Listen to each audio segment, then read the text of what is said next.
think one should start with the recognition that there are,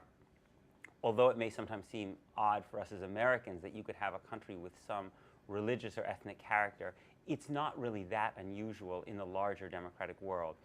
Many countries in Europe, for instance, have crosses on their flags. Many countries, especially in Eastern Europe, have preferential immigration policies for members of a certain ethnic group. So in that kind of world, I think given Jewish history, it's not unreasonable to believe that there should be one state in the world that has at the core of its mission the idea of the protection of Jewish life, which is encoded in the idea of the right of return, which I think is really at the core of what it means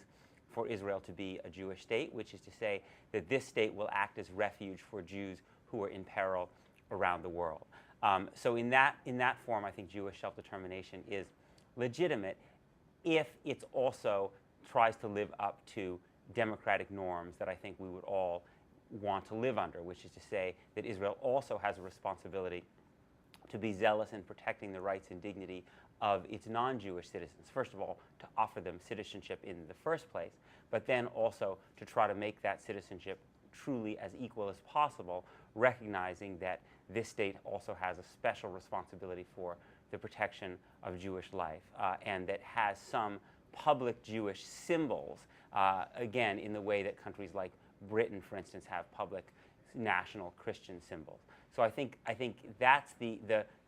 Jewish self-determination, in my view, is legitimate as long as it can be twinned with a democratic Israel.